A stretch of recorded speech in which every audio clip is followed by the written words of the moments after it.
Hello and welcome. My name is Shelley Carpati. I'm a writer and meditation guide and host of this Spicy Soul Mama podcast. On this show, we delve into what it's like to be a parent and a creative soul today, the trials and tribulations of how we connect this to our spiritual lives for authentic living. These are conversations with parents whose children may have brought them on an unexpected journey outside the normal societal bounds. I am bringing authentic, sometimes raw, compassionate conversations for insight to our universal truths and what is required to heal ourselves and the world around us. And so I hope that these conversations will spark some curiosity and plant tiny seeds of awareness so that we might all collectively learn, grow, and remember our humanity and interconnectedness. And don't forget to find me on Substack to subscribe for updates with Spicy Soul Mama. So today on the podcast, I'm really excited to meet my new friend, Shawn Fink, whom I met on Substack. She's my first writer that I'm interviewing on that where we've connected on the platform. And if you haven't already, listeners, please download the Substack app. It's so fabulous and it's away from the noise and it's a supportive, very kind, intellectual, humorous space. So I just had to put that plug in there too for both of us. And so today, Shawn Fink is a human flourishing activist and facilitator of possibilities for creatives, founders, and mission-led organizations and teams. She is the founder of Brave Yes Mindset Framework for greater impact, well-being, and resilience. She is the author of Braving Yes on Substack, where she inspires midlife women to say yes to being authentic, audacious, and unapologetically courageous in your own unique way in life, creativity, and business. You can learn more about her at shawnfink.com, and Shawn is SHAWNFINK.com. And so I absolutely am so excited to talk to you about creativity and brave yes today. Welcome, Shawn. Thank you, Shelley. I'm just honored to be here and talk about all of this. It's such a great topic. Great. Yes, thank you. So tell me a little bit about, what you do, well, I would love to know, first of all, okay, so you're a mom and I would love to know how old are your children and how have you balanced this, finding your own path while you've been raising your children? Well, I'm actually in my second business. Been a full-time entrepreneur for 12 years, coaching all 12 years. And when I started full-time, my daughters, I have twins, were in kindergarten. They were Hmm. 5. My first business was motherhood related. It was an online membership community. It was wildly successful. It ran for 8 full years. And in 2020, I decided I needed to take a break and talk about other things. Hmm. I needed to talk Great. about something not motherhood because my kids were then 16 Hmm. and ready, they didn't want me to be talking about them on the internet. And so that's sort of like the big picture of kind of how I got to where I am right now. But, it was my longing, yearning for creativity that led to me starting an online presence, blogging, putting together courses and programs for moms. It was really motherhood just cracked me open creatively. I Hmm. remember when my girls were young, even before I started blogging, I would carry around a notebook at the playgrounds and they would play on the equipment and I would sit there and every chance I could get when I didn't have to assist, I was like taking notes like, oh, this would be a great idea. And I was always a writer. I mean, I've been writing since the beginning of time, for me. And I was a journalist for a Hmm. decade before I started anything else. Great. So writing is it's just in my blood. It's just who I am. Hmm. And motherhood really just gave me permission, I think, to just let it all unfurl. Nice, nice. So you wrote you were observing life as it was passing you in front of you, so to speak. And then so tell me when you decided to make this shift, when the girls were 16, what's the business that you began to launch and change then? creatively? Well, the brave yes, which I talk a lot about, and it's part of the work that I do. It really came from that moment.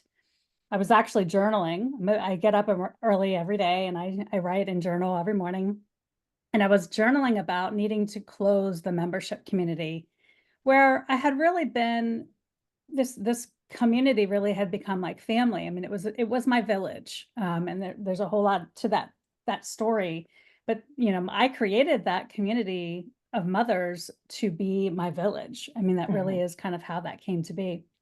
And when I knew it was actually holding me back creatively, and I needed to close it, I just felt so sick to my stomach. But I also knew that it was the bravest thing that I could do, that I Hmm. was willing to let go of income. I was letting these people go, but it was going to actually free me up creatively. It was going to, I was hoping, and I was right, that I would kind of feel less stuck, and that I could really kind of create bigger things.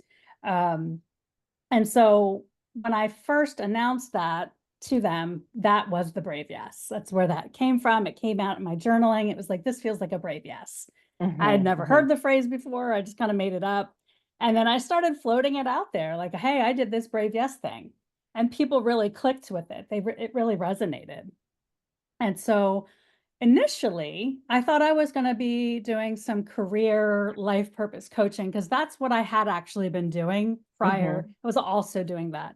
But that just didn't really take off. I mean, I think and it was 2020, and in hindsight, people weren't really ready for that. I think they were kind of still in in this like, wait, what is happening? What are we doing? I don't want to leave my house. And so I quickly found that entrepreneurs were latching on to the brave yes. And so I started working with entrepreneurs, creatives, change makers who have like thought leadership inside of them, and how they want to build that brand, and how they want to be visible, and how they want to be more creative and get their work out into the world. And of course, strategy. I do business strategy also. Uh-huh. So that's where I ended up, and that's where I am now. That's Um, great. and I say facilitator of possibility because I really don't have, a lot of people will like, a lot of business coaches will like, well, you need to niche down. And I actually really love what I call the multi possibilitarians.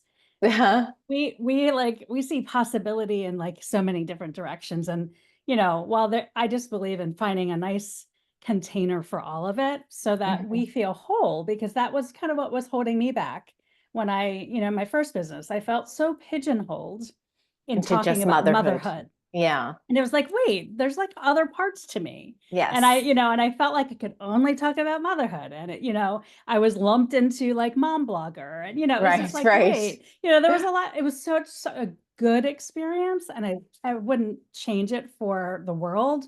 But I actually look back and think I was so much more. And I just felt like I couldn't really get beyond that Oh my unless gosh. I got rid of it. Yeah. I need to let my dog out. I'm sorry, I know we're Okay. recording, but she's going to No keep problem. scratching. Okay, no problem. I don't even hear her. Yeah, so I mean, Shawn, you're totally speaking to my heart and soul right now. Because myself as a mother, I loved, of course, being a mother. I had no qualms of like, yes, I know I'm going to be a mother. It was never like a topic for me in particular, like, oh, what if you don't have to do it? Like I don't No. know if it was, if it was like, just inherent, it's just inherently in me that I knew I would be a mother. However, I remember in the early days, it was kind of like, but I'm so much more. And so I stayed home for 2 years with my first child, and it was really wonderful. But I remember going to the mommy and me groups, and I was just like, this is just so empty. I can't deal. It feels like high school all over again. And so like I remember one time I showed up late to like a mommy and me group at the park, and I went there and nobody acknowledged my presence. And I just said, oh, this is just not going to work. I'm never coming back here again.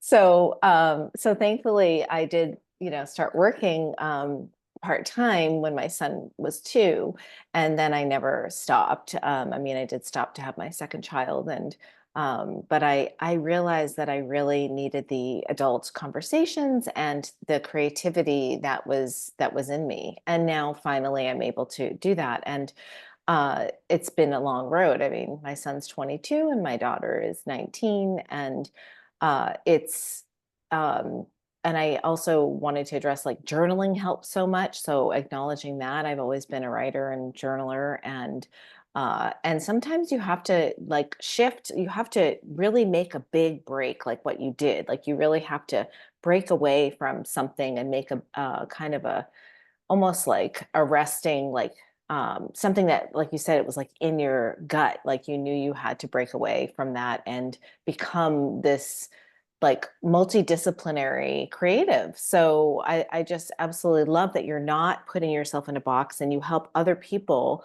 expand beyond that. So when people come to you, what are their biggest challenges? Like why are they coming to you and they're saying, what are they saying to you when they come to you and be like, help? Oh gosh, there tends to be like, I'd say three main areas of struggle with the women that I work with. And the first is, and don't tell anybody, but I would say my favorite. And I wouldn't want to Don't tell like, anyone. yeah, but don't tell anybody, just all your listeners. Um, She is a highly creative woman who's feeling trapped in whatever work she's doing, whether that be the business and the Mhm. business side of things, the selling, the marketing, the client delivery, all of that is great, wonderful, loves to do it, but she also has like a book inside of her. She wants to be more creative. She wants to build her personal brand. She wants to put her thought leadership out there, and she just can't make the time, or she keeps getting in her own way, which is often, I mean, let's face it, Yes. I had an email today. It was like somebody, but she said, "Hi, it's me. I'm the problem." Right? Like that is What it. is that? What does that mean, getting in your own way? Like, could you describe what that means a little bit? Yeah. We get caught up in people pleasing Hmm. and taking care of others. Women especially do that. We get caught up in our own mind games Hmm. and we get trapped in, and I know I've suffered from this like can't make a decision Yes. or flip-flopping around, um and or procrastinating or perfectionism that just prevents us from taking action. So Hmm. we are the what's holding us back. Our beliefs, our actions, our mindset, Hmm. all of that. So that's one of, I love working with those clients with messy brains and big Hmm. ideas, Hmm. visionary thinkers, Great. and lack of visibility or afraid to be visible. That's probably the second number one reason why Hmm. people work with me or seek me out. They are afraid maybe to put themselves out there. They don't know how to put themselves out there. They don't know what to say when they put themselves out there. Yes. So all of that, that's where like brave, clients that want to be on stage or know that they should be on stage, that's a brave yes for them. Nice. And how to help them do that. Not just mindset, because I always say I'm not a mindset person. I mean, brave yes is a mindset, but it's really about taking action. Yes. Confidence comes from taking action. So I help my clients take the action that is going to help them be more confident, that is going to Nice. help them get more visibility, that is going, like it's just like one baby step at a time. Hmm. And then the third most, big reason that people work with me is they're just not making enough money and they need a better strategy and how to do that. And sometimes that's Nice. through a more bold offer, Hmm. or building their methodology. There's a lot of women who are consultants and have, they got like, this is the common thing. They have learned all the things. Hmm. They've gotten the certifications and the education, and they just, they can do so many things. And it's just this big pile of stuff. And I am a visionary and can take that pile of stuff and help you turn it into actual marketable products and a brand. And so Nice. I think that, it's like if you've cobbled together a bunch of things and you now want to like synthesize, that Yes. often is, and let's face it, saying no to something and letting something go, that's brave, yes, too. Yes, absolutely. I've definitely been in a job where it was not, I really wanted it to work out. It was definitely around creative, people, and it was, doing things that I thought I would enjoy. And after 3 months, I just said, no, this is just really not a fit. And Yeah, that's okay. it is And, okay. and how do we know unless we don't, unless we try, right? We have to try. So, I think sometimes women come to me for coaching because they really just want permission to do the thing that they already know that they want to do. yeah. I've Well, I've even said that. Like, you're just here for me to give you permission to do the thing you want to yes. do, aren't you? And they're like, Yes. yeah, actually, yes. And hey, that's fair. I had to hire a coach when I was getting ready to close the membership because I knew I was like, I need support.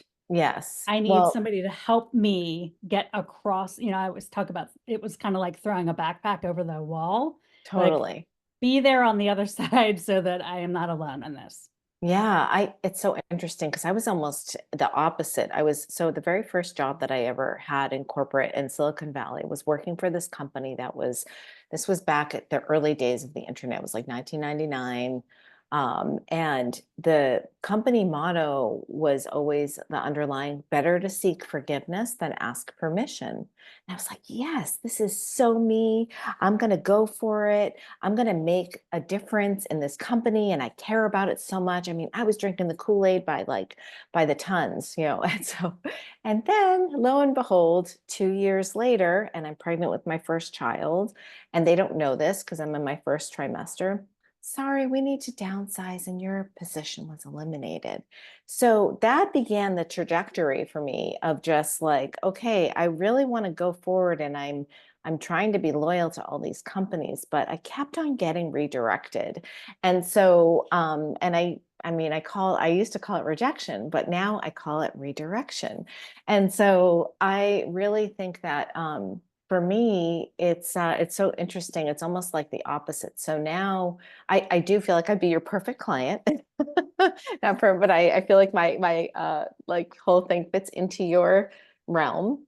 And it's very exciting to learn about you and what you offer because sometimes people are doing the things, but it's a lot of trial and error. And some entrepreneurs might be good at one thing, but not good at another. So like, hey, I'm really great about writing and I got my brand together and I got all these things, but it's just not getting over that threshold of subscribers. So like on Substack, right? It's an income. It can be an income stream. Some people don't want it to be. Some people like myself, I want it to be an income stream. The needle is extremely slow. So it sounds like you're also a person that will help individuals get over that, like that little bit of like, okay, here's what you do to get over that threshold to earn a living. Yes, yes, absolutely. And I think, Substack is such an interesting place. I've only ever done business online, except I do in-person retreats and I do a lot of speaking. I do a lot of workshops in person. Hmm. But for me, because I'm an ambivert, but I strongly lean into introvertism and I'm a homebody.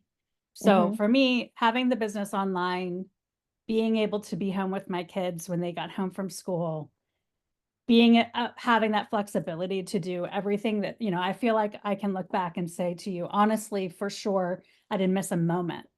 I Yeah. mean, and not too many moms can say that. I mean, I didn't miss Right. anything. And I was hustling, Yes. right? I was hustling It's two the full-time whole time. jobs. Yep. Yes. And I wouldn't have traded because really, when I first started, I wouldn't say so much now, and I'll talk about my Substack. It was self-care for me. It was Yeah. not motherhood. Even though I was writing about motherhood, it was like, oh, I'm still writing. I still have purpose. I still have meaning. And I loved the work. I'm Beautiful. a creator. Like I just love to create. I love to write. I like to make things. That's where I'm happiest. I Hmm. love putting together retreats for my, for these nonprofit boards and staff. Like, I just love that. It's Nice. just like, it's a feel good feeling for me. But so my point is that I've been around the block a few hundred times on this online world, and it's really hard to move the needle in any channel. But Yes. there's a lot of people telling you that you're doing it wrong and that you need to do it a certain way. And what I know to be true and what's worked for me and what's worked for my clients is we got to find your unique strength Hmm. and your unique path, because it's not going to look like everybody else's. Yes. And we do that mostly through figuring out who you are and who your best, in Substack's words, reader. Who Yes. is that? And how do we align those two? Because it's just hard to speak to the masses, Hmm. you Hmm. know. Um, but for me, Substack is a playground. Hmm. Like I said, like I am a writer and I really got to a point where I hated to write. And it was Mm-hmm. because it was so tied to sales Results. and Yes. Yes. copywriting and Yes. doing the thing. And I notice whenever I feel out of alignment, it's like, oh, I'm working for the money, not Hmm. for the pleasure or the joy. And I know that's where, as a coach, I can call that out in other people, Nice. like that. But for me, Yes. I Yes. wasn't seeing it until I saw it. And then I was like, oh, I'm not here to make money. Now I am there to look for clients. That Hmm. is perfect for me. If somebody reads my work and they're like, oh my God, she's like it, and they go to my website and it's meant to be, then great. That's perfect Yes. for me. But I Yes. don't care if I don't make any money there. It's not, because I have learned that my writing really doesn't need to be, or should be even, tied to making money. They Beautiful. need to be separate from me at this point in my life, I should say. Yes. In the Yes. past, I've made lots of money on writing, but right now I'm just like, I just want to have fun with writing again.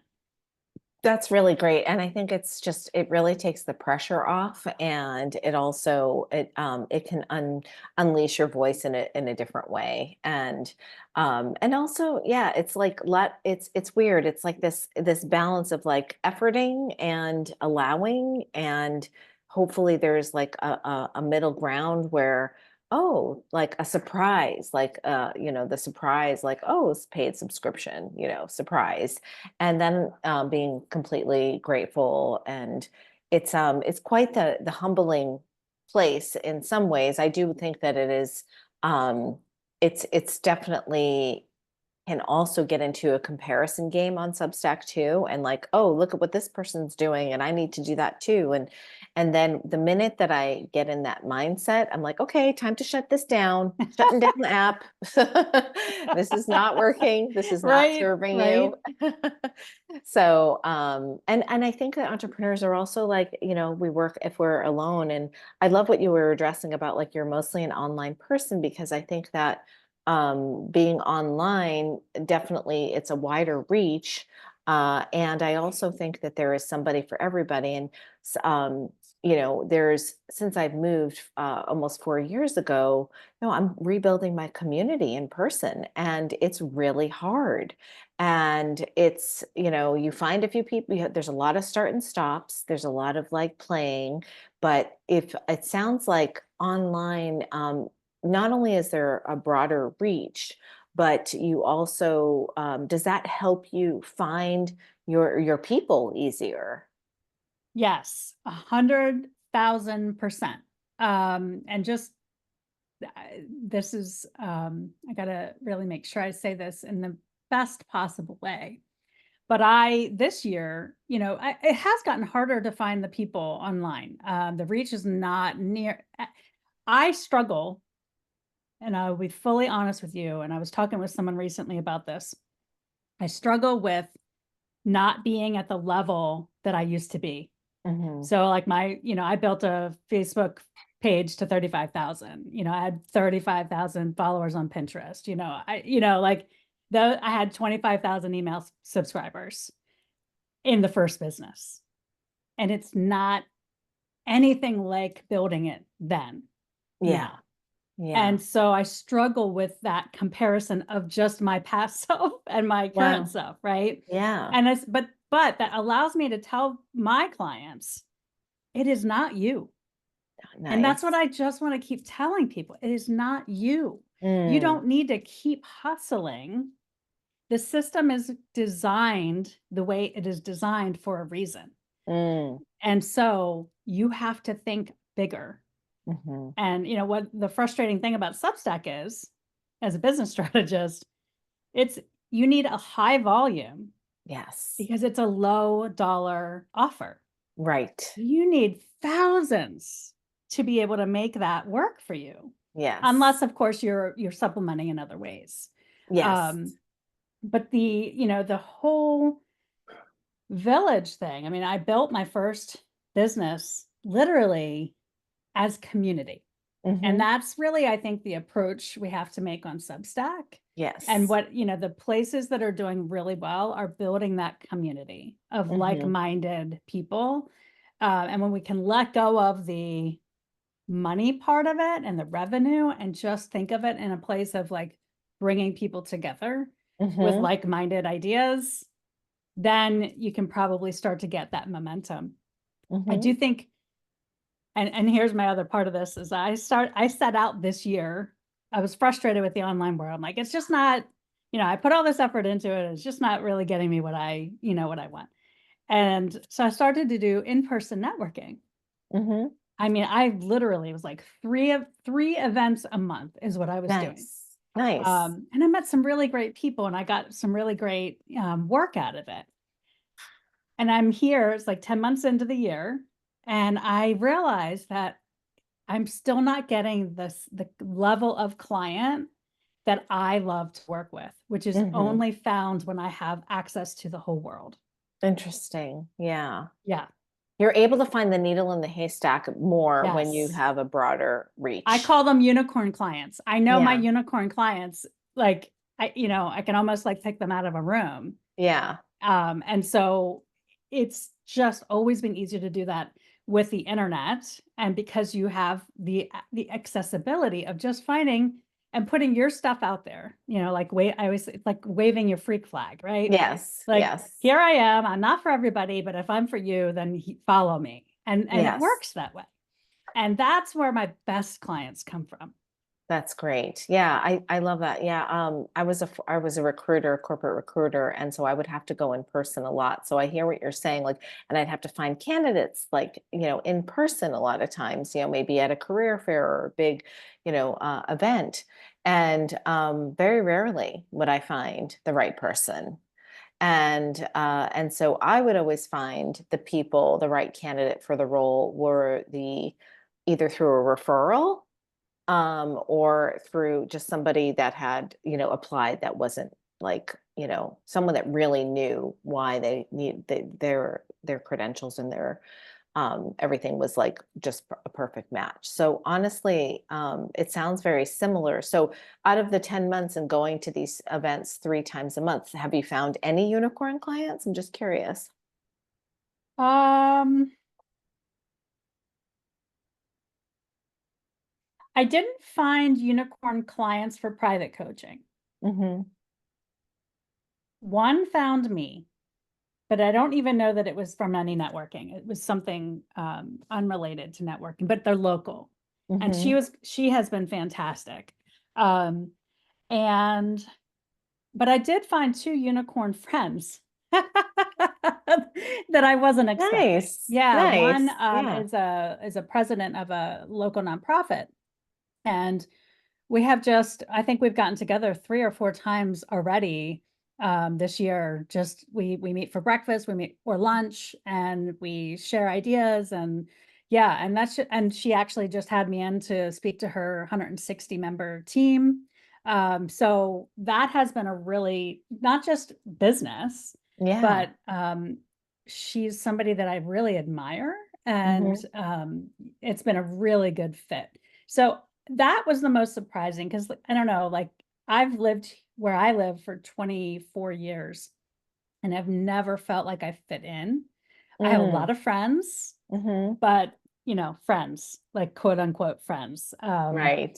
but I don't feel like real connected in many different ways. Yeah. So I think that this 10-month experience, I'm going to go the whole year. Good for you. Yeah. I'm learning to actually make real connections with people. So Hmm. that has been the bright side for sure. That's great. Yeah, and I love it that you just put yourself out there and you're experimenting with it and you're, seeing, there's always something to be learned. And obviously now that you have new friends, around that. And I also just really identify with what you said about, as I was raising my children in suburbia, the quote friends, they were yeah, I always felt a little bit out of place as well. And so my real friends are like dispersed and they're like in different places. They're not part of my community. They're just from different places that I've met, different walks of life. They live like I have dear friends in Los Angeles. I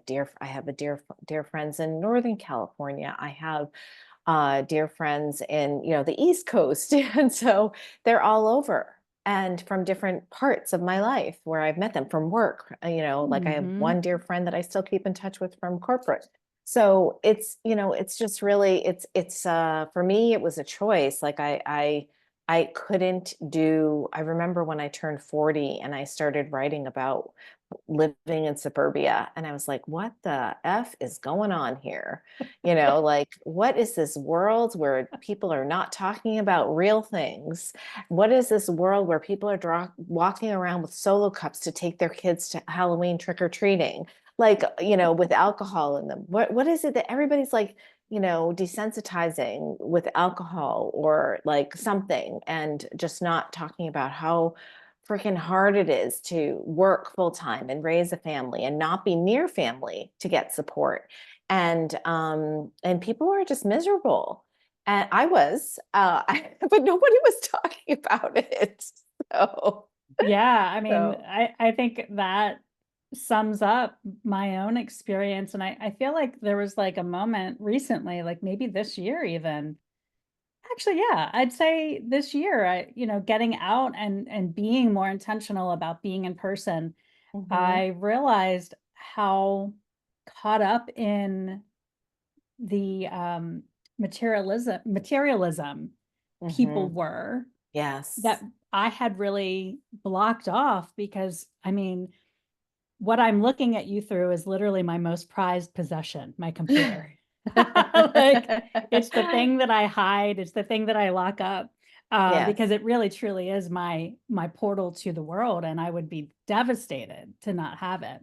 Mhm, Other than that, I don't care about what a car I drive. I'm okay with some clothes, some new clothes here and there, but really, I think that's where have felt the biggest disconnect. I'm just not a materialistic person.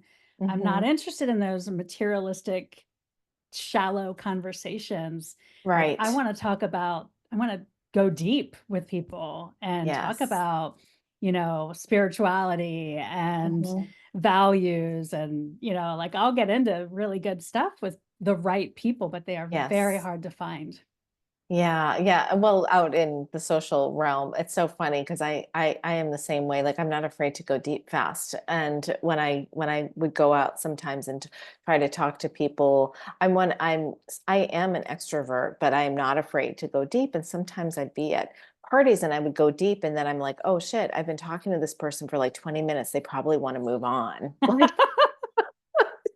so Like the rest of the room just kind of fades away and you're like, totally. yeah, yeah, that is me exactly. Yeah, yeah, Yeah. great. Well, gosh, I wish there wasn't so many miles between us, but I know. We would, yeah. yeah. See, I'm gonna add you to my village though. Yes, I appreciate it. So if you met knowing what you know, I would just, maybe do so our listeners can get to know you and like how you would help somebody like me. Maybe like what would you ask if I was to become your client? What would you, now that you know what you know, what would you ask me? And so that way people can get to know like what your coaching style is like. Hmm. Well, I think this is a great question. I'm excited about this. Let's start. Can I ask you more than one question? Can I ask you like Yeah. two? Okay, two Yeah, or three. sure. My first question would be, what do you really want? What do I really want? I really want, well, I do want a lot of things. I'm just gonna be totally honest. No, please. Yeah, I really want a lot of things. I really want to be a known writer and a known teacher in talking about authenticity, spirituality, mental health, motherhood, and just connecting people to their own hearts of empathy and compassion so that we can all just, remember our humanity. I mean, that's just really the truth of who I am. And I feel kind of Mhm. emotional talking about that because there's Yes. just so much, Beautiful. there's a lot of challenges in today's world. So, There is. And I can just, when I see someone like you in the world and you're not getting the visibility that you need to be able to heal, that's where I get emotional because mhm, it's so frustrating to see the same names of people over and over getting yes, all the goods, all the attention, yes, when the real people who can make the real change are just invisible or hard to find. That's where I get really frustrated and also fired up. hmm Well, let me ask you this, and you kind of touched on it, but who would benefit if you were to be even just 10% more brave in getting your work out there? Who would benefit besides yourself? yeah. Other people that are stuck as writers and creatives and mothers who have just a voice that needs to be heard. Mhm. And yeah, I think I do think that it's yeah, just allowing helping others to be heard with their stories. Because as I become more and more leaning into my writer um hat, I realize that I'm just really, and I read so many memoirs, is that we all have these universal truths that need to be shared and told. And we may not identify with everybody's story, but there is definitely the through line that speaks to us is the one that's resonates mostly within ourselves. Absolutely. And that's why I believe so much in women getting their stories out there, stories of courage or stories of being scared. Like the more we talk and share our vulnerabilities, the more it uplifts and empowers others. And it's Mhm. just so important that we not give up. That's the key. Yes, I do believe there's room for everyone in the Absolutely. world to speak and share what they need to. Like, I can't, say it enough. Like there's more than one Glennon Doyle. There's more than one, Elizabeth Gilbert, Yes. and so all those amazing women that have told their stories, and I have, yeah, it's, my mom is one of my biggest fans, and I'm so grateful for her. And she reads everything that I write. She's like, why aren't you getting out there? Why isn't this in the New York Times? I'm just like, Mom, I'm trying.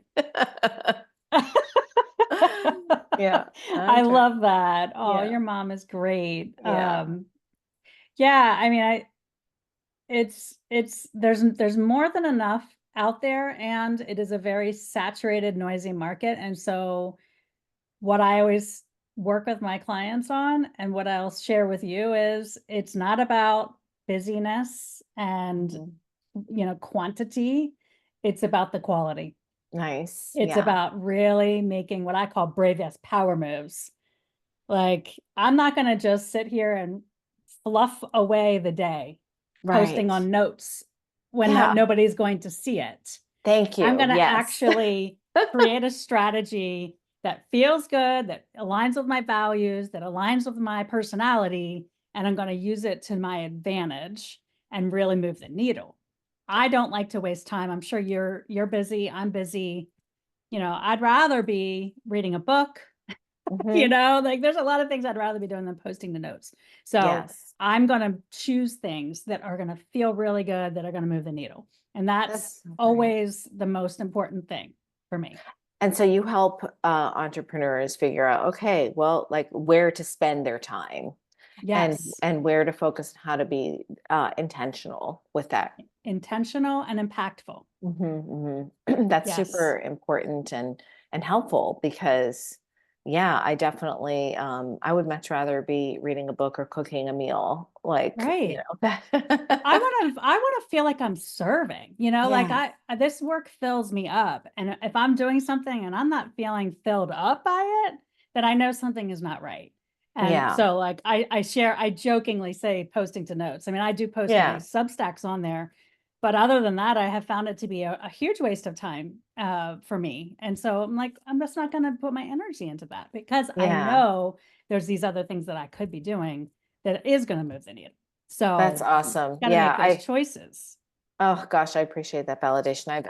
You know, truth be told, I have spent afternoons like reading and notes on Substack and trying to figure out what is it that I can post that will, you know, bring more subscribers, that will bring more interaction, that will, and I feel very, you know, I do feel very successful on there as it is, but it's just never enough. You know, it's that.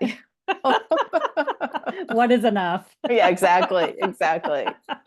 I'm like, when I get to that 1,000 subscribers, it will be enough. But When the no, bank I account won't is be. right where you want it is when it's enough. Exactly, I'm exactly. actually, I mean, I really haven't said it, but I'm really about helping my clients make money. I mean, I Yeah, really am. great, I mean, great.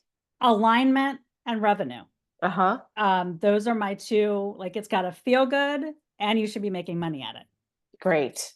I Period. love that. That is so Period. perfect. So that's the perfect, like, I feel like summary.